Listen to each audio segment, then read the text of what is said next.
കേരളത്തിൻ്റെ ഖജനാവിലേക്ക് വരുമാനം കൊണ്ടുവരുന്നതിൽ ഏറ്റവും പ്രധാനപ്പെട്ട ക്ഷേത്രത്തിൽ ഒന്നാണ് ശബരിമല.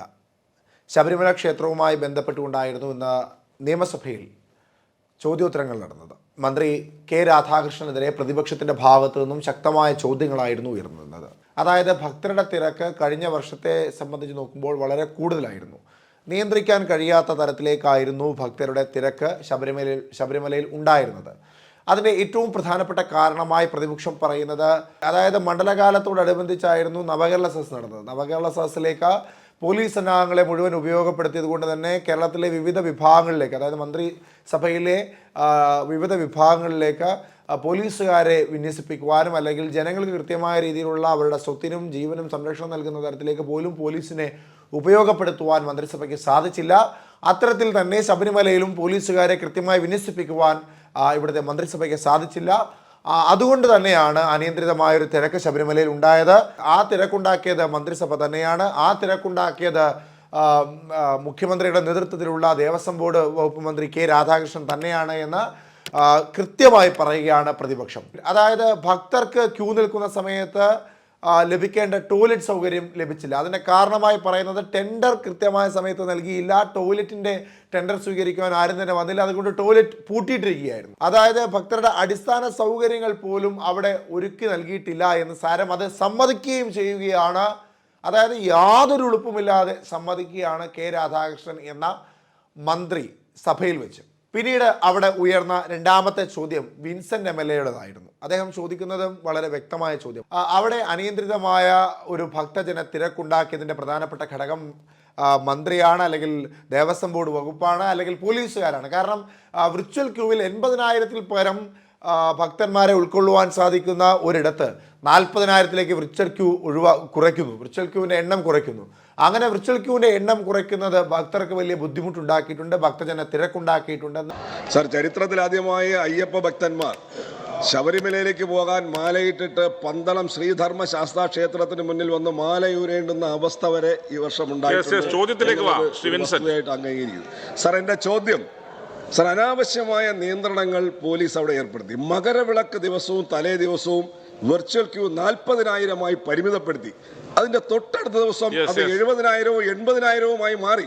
അപ്പൊ 80,000 പേർ വന്നാൽ പോലും അവിടെ സുഗമമായി തീർത്ഥാടനം നടത്താം എന്നിരിക്കെ ഈ പോലീസ് ഉണ്ടാക്കിയ അനാവശ്യമായ നിയന്ത്രണങ്ങളല്ലേ ഈ ഭക്തജനങ്ങൾക്ക് ഇത്രയും ബുദ്ധിമുട്ടുകൾ ഉണ്ടാക്കിയത് എന്നുള്ളതാണ് എന്റെ ചോദ്യം.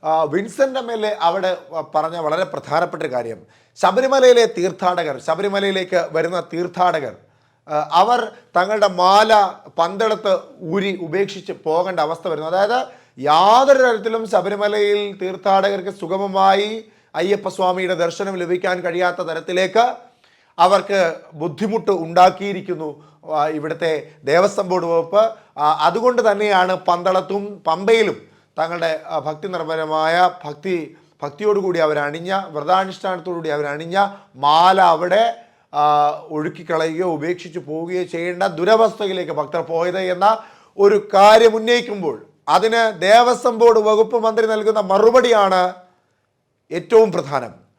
ഭക്തന്മാർ കപടന്മാരാണ് എന്ന തരത്തിലേക്ക് അദ്ദേഹം പറയുന്നു. അതായത് മാല ഉപേക്ഷിച്ചു പോയ പമ്പയിലും പന്തളത്തും മാല ഉപേക്ഷിച്ചു പോയ ഭക്തന്മാരൊക്കെ കപടന്മാരാണെന്ന് പറയുകയാണ്. അല്ലാതെ അത് ദേവസ്വം ബോർഡ് വകുപ്പിന്റെ പ്രശ്നമാണെന്ന് സമ്മതിക്കുകയല്ല. ഈ യഥാർത്ഥ ഭക്തന്മാരാരും മാല ഊരിയിട്ടോ തേങ്ങ ഉടച്ചോ പോയിട്ടില്ല. കപട ഭക്തന്മാർ മാത്രമാണ് ചെയ്തിട്ടുള്ളൂ. അത്രേ ഉള്ളൂ. വന്ന ഭക്തന്മാരെ നിയന്ത്രിച്ച് കൃത്യമായി ശബരിമലയിൽ ദർശനം നൽകി പറഞ്ഞുവിടാൻ കഴിയാത്ത തരത്തിലേക്ക് ദുർബലമായൊരവസ്ഥയിലേക്ക് ആ ദേവസ്വം ബോർഡ് വകുപ്പ് പോയി എന്ന് സമ്മതിക്കുകയല്ല. നവകേരള സദസ് അടക്കമുള്ള ഇടങ്ങളിലേക്ക് പോലീസുകാരെ ഉപയോഗപ്പെടുത്തിയപ്പോൾ ശബരിമല അടക്കമുള്ള ഇടങ്ങളിലേക്ക് കൃത്യമായി പോലീസിനെ വിന്യസിപ്പിക്കുവാൻ കഴിഞ്ഞില്ല ദേവസ്വം ബോർഡിനും മുഖ്യമന്ത്രി പിണറായി വിജയന്റെ നേതൃത്വത്തിലുള്ള ഈ മന്ത്രിസഭയ്ക്കും എന്ന് സമ്മതിക്കുകയല്ല അദ്ദേഹം പറയുന്നത് കപടന്മാരായ ഭക്തന്മാരാണ് മാല ഉപേക്ഷിച്ചു പോയതെന്ന്. നിവർത്തികേട് കൊണ്ടാണ് മന്ത്രി അവർ ഉപേക്ഷിച്ചു പോയത്. അവർക്ക് വേറെ നിക്കക്കള്ളി ഉണ്ടായിരുന്നില്ല. അവർ അയ്യപ്പ സ്വാമിയുടെ ദർശനത്തിന് വേണ്ടി വരുന്നു. ആ വന്നവർ അവരുടെ മാല ഉപേക്ഷിച്ച് പോകേണ്ട അവസ്ഥ വളരെ ദുസ്സഹമാണ്. പിന്നീട് മന്ത്രി പറയുന്നത് അത് രാഷ്ട്രീയപരമായ ഗുണത്തിന് വേണ്ടിയിട്ടാണ് അത്തരത്തിൽ ഉപേക്ഷിച്ചു പോയതെന്ന്. അതായത് ഭക്തന്മാർ മുറവിളി കൂട്ടിയതും ഭക്തന്മാർ മുദ്രാവാക്യങ്ങൾ മുഴക്കിയതും ഭക്തന്മാർ മാല ഉപേക്ഷിച്ച് പോയതുമൊക്കെ കപടന്മാരായതുകൊണ്ടാണ്, അത്തരത്തിൽ രാഷ്ട്രീയ നേട്ടങ്ങൾക്ക് വേണ്ടിയിട്ടാണെന്നൊക്കെ മന്ത്രി പറയുകയാണ്. ദേവസ്വം ബോർഡ് മന്ത്രി കെ രാധാകൃഷ്ണൻ പറയുകയാണ്. അതിന് കൃത്യമായ മറുപടി ചോദ്യത്തിലൂടെ നൽകുന്നുമുണ്ട് പി സി വിഷ്ണുനാഥ്. അങ്ങ് നേരത്തെ പറഞ്ഞ പോലെ ഈ മറ്റ് സംസ്ഥാനങ്ങളിൽ നിന്ന് വരുന്നവർ ഈ പ്രശ്നങ്ങൾ ഉണ്ടായിട്ട് അവരുടെ എല്ലാം ഭാഷയിൽ സർക്കാരിനെ കുറ്റപ്പെടുത്തുന്നത് പൊളിറ്റിക്കൽ അജണ്ട ഉണ്ടോ ഇല്ലയോ എന്നുള്ളത് പരിശോധിച്ചു. പക്ഷേ സർക്കാരിന് നല്ലതല്ല. മൾട്ടി ലാംഗ്വേജ് തെറി നമ്മൾ കേൾക്കേണ്ട സാഹചര്യം ഉണ്ടാകുന്നത് ഒഴിവാക്കണം. അദ്ദേഹം ചോദ്യം ഉന്നയിച്ചതിൽ ഏറ്റവും പ്രധാനപ്പെട്ട കാര്യം വിർച്വൽ ക്യൂ 40,000-ലേക്ക് കുറച്ചത് ഭക്തന്മാരുടെ തിരക്ക് കുറയ്ക്കാനാണെങ്കിൽ ഭക്തന്മാർ വരുന്ന വഴിയിൽ മണിക്കൂറുകളോളം വാഹനത്തിൽ പെട്ടുകിടന്നപ്പോൾ 1 മണിക്കൂറിൽ 1.5 ഇഞ്ച് മാത്രം നീങ്ങുന്ന തരത്തിലേക്ക് വാഹനങ്ങൾ അത്രമേൽ ക്യൂ ആയി കിടന്നപ്പോൾ അവർക്ക് ഭക്ഷണമോ പാനീയമോ നൽകാതെ അവർ മുറവിളിയിട്ട് കരയുകയായിരുന്നു ബസ്സുകൾക്കുള്ളിൽ. അവർ സങ്കടം കൊണ്ട് നിലവിളിക്കുകയായിരുന്നു അവിടെ എന്ന് അദ്ദേഹം വ്യക്തമാക്കുന്നു. കൂടാതെ മുറവിളി കൂട്ടിയത് രാഷ്ട്രീയ പ്രേരണയോടുകൂടിയാണ്, രാഷ്ട്രീയ നേട്ടത്തിന് വേണ്ടിയിട്ടാണെന്ന് കെ രാധാകൃഷ്ണൻ പറയുമ്പോൾ മറുപടി നൽകുന്നതും ചോദ്യത്തിലൂടെയാണ് പി സി വിഷ്ണുനാഥ്. അതായത് കേരളത്തിലെ ജനങ്ങളാണ് ഇത്തരത്തിൽ കെ രാധാകൃഷ്ണൻ എന്ന മന്ത്രിക്കെതിരെ മുദ്രാവാക്യം ഉയർത്തുന്നതെങ്കിൽ ശരി, അത് രാഷ്ട്രീയ നേട്ടത്തിന് വേണ്ടി എന്ന് പറയാം. ആന്ധ്രാപ്രദേശിലെയും തമിഴ്നാട്ടിലെയും തെലങ്കാനയിലും അങ്ങനെ ഇന്ത്യയിലെ വിവിധ സംസ്ഥാനങ്ങളിൽ നിന്ന് അയ്യപ്പ സ്വാമി ദർശനത്തിന് വേണ്ടി വന്ന ഭക്തരാണ് കേരളത്തിലെ മുഖ്യമന്ത്രിക്കെതിരെ മുദ്രാവാക്യം വിളിച്ചത്. കേരളത്തിലെ മുഖ്യമന്ത്രി പിണറായി വിജയനെതിരെ മുദ്രാവാക്യം വിളിച്ചത്, CM ഡൗൺ എന്ന് വിളിച്ചത്. അങ്ങനെ മൾട്ടിപ്പിൾ ഭാഷയിൽ സർക്കാരിനെ തെറിവിളി കേൾപ്പിച്ച ഒരു മന്ത്രിസഭയായിരുന്നു ഇത്. ഒരു വകുപ്പാണ് ദേവസ്വം ബോർഡ് വകുപ്പ്. ഒരു കഴിവുകെട്ട മന്ത്രിയാണ് കെ രാധാകൃഷ്ണൻ. പറയാതെ പറയുകയാണ് പി സി വിഷ്ണുനാഥ്. ഇതിന്റെ എല്ലാം മൂല കാരണം നവകേരള സദസ്സിൽ പോലീസുകാരെ ഉപയോഗപ്പെടുത്തിയതാണ് എന്ന് സമ്മതിക്കാത്ത കെ രാധാകൃഷ്ണൻ എന്ന മന്ത്രിക്ക് മറുപടി നൽകുകയും ചെയ്യുന്നുണ്ട് ചോദ്യങ്ങളിലൂടെ പി സി വിഷ്ണുനാഥും വിൻസെന്റ് MLA അടക്കമുള്ള പ്രതിപക്ഷ നേതാക്കന്മാർ. ഇവിടെ തെറ്റുകളെല്ലാം ഏറ്റു പറയുന്നുണ്ട് കെ രാധാകൃഷ്ണൻ എന്ന ദേവസ്വം ബോർഡ് വകുപ്പ് മന്ത്രി. അതായത് ഭക്തജനങ്ങൾക്ക് ടോയ്ലറ്റ് സൗകര്യം ഒരുക്കി കൊടുത്തില്ല, അത് തെറ്റാണ്, അത് കഴിഞ്ഞില്ല എന്ന് സമ്മതിക്കുന്നു. മണിക്കൂറുകളോളം ട്രാഫിക്കിൽ കുടുങ്ങിക്കിടന്ന ഭക്തജനങ്ങൾക്ക് ഭക്ഷണവും പാനീയവും നൽകിയില്ല, അതും തെറ്റാണെന്ന് സമ്മതിക്കുന്നു കെ രാധാകൃഷ്ണൻ.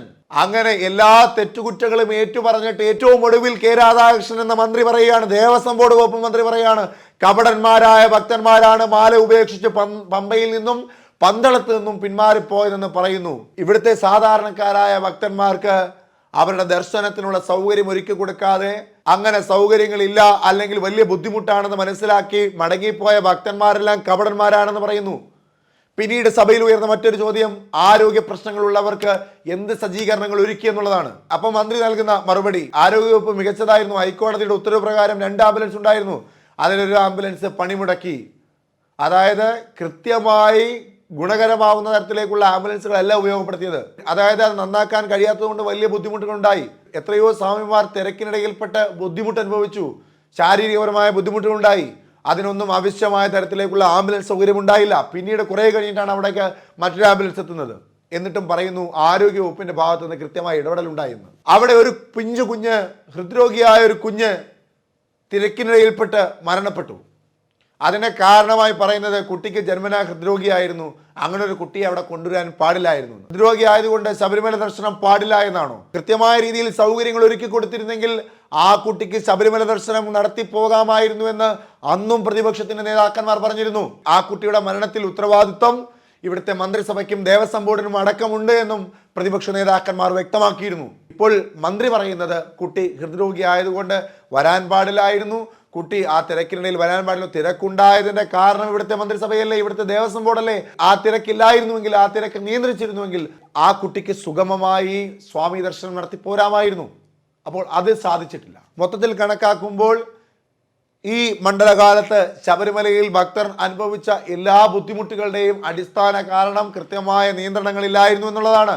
അതായത് തെറ്റുകളെല്ലാം ഏറ്റു പറയുന്നുണ്ട് ദേവസ്വം ബോർഡ് വകുപ്പ് മന്ത്രി.